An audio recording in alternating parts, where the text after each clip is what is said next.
Honestly, a lot of people ask me that question, and sometimes I ask myself that question. But I do recognize that it's a valid question, right? Like in a world that's dominated by TikTok and Reels and really fast content, why a magazine? And for me, the answer is actually really simple. I think print and a special curated piece of work creates an experience that the digital world just truly cannot replicate. And I think, social media platforms like Instagram and Facebook, and even maybe not TikTok, but Instagram in its better days, was that curated. People curated their feeds. Everyone's feed was a little bit different. There was a bit of storytelling. But I think now what we're seeing is that, with TikTok and this consistent push for fast content, um, it takes away from that experience of really having something that you can sit down and look through, something tangible. So with this issue two, the artist dilemma, it won't only be in digital, it'll also be in print. And we're very excited because we feel like print really brings this issue to life. When you hold a magazine, you're not scrolling, your attention is not divided, you're not competing with notifications or algorithms. You're choosing to sit with something, to sit with the artists and their stories and with your own thoughts about what you're experiencing, right? There are no comments. You can't go through the comment section and see what other people are saying or how they're defining what they're seeing. So it doesn't influence you. You can actually sit down and decide what you think the piece of art that you're looking at means to you. And that pause really matters. I think we're living in a moment where everything moves quickly. Most digital content lives for maybe 24 hours and then it disappears, or you view something. Most digital content disappears very quickly. Sometimes I scroll on social media and I stop scrolling and I probably couldn't even tell you the last video that I watched.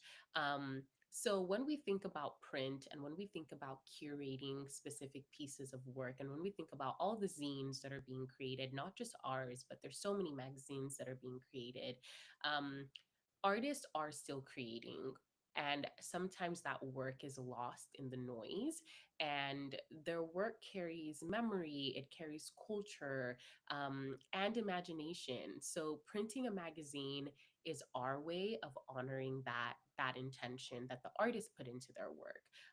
Honestly, the artist already did the hard part, we're just curating it and putting it together. Um, and I think it tells us as the audience and the readers, but it also tells the artists that your work deserves permanence and your story deserves a home, not just like a moment on a timeline or a moment on the screen.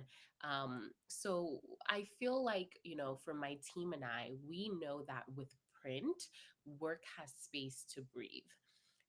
Images are not fighting for attention. Words aren't being shortened to fit into a specific word count or fit into trending formats. And the reader, you get to work with clarity and you get to experience. And the reader, you get to experience with clarity and intention and without distraction. So that's why we chose this medium. um, I think there is a rise of people who are tired of scrolling. There are people who want to experience something tangible, and that's who this magazine is for.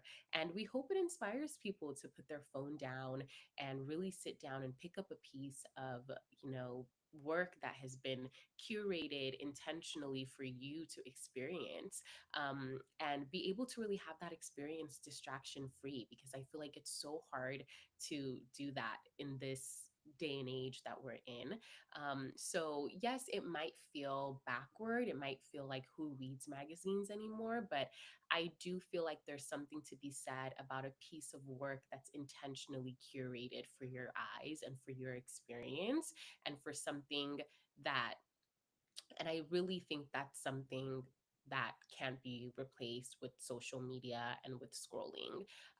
So yeah, I do think many people have said that to me. And my position on that is I do think that there is an audience that still craves tangible things. There is an audience that still wants to hold a book in their hand and read it and get lost in the world of whatever that book contains. And you just don't get that experience with social media. It's really hard to. And as hard as they've tried to replicate that experience of opening a magazine or opening a book, I think it's very hard to have that same level of depth and connection um, with social media that you would be able to have online. And I think it goes back to having your own experience. I think art is deeply personal. I think everybody interprets art in so many different ways, and it brings feelings out of you that only you know and experiences that only you've had. So I think, experiencing that online is a little bit different. Online, people, there's a comment section, people leave comments, and I think sometimes it gets and I think sometimes that can be a lot. And in more ways than people think, it influences the way that we see something, right? I think we've all seen this on social media where, you might go on a page and before you even make your mind up about what you just saw, you go in the comment section to see what everyone else is saying. And it either affirms what you believe, or because so many people are saying this, you then decide to believe what the comments are saying. So I think with art and with a magazine, it's just it's you having the experience, it's you reading, and you're coming to your own conclusions about what this piece of work means to you. And I think there's beauty in that. And I think it's really hard to replicate that on any other platform. So, yes, The Artist Dilemma is coming out really soon, and we cannot wait for you all to read it.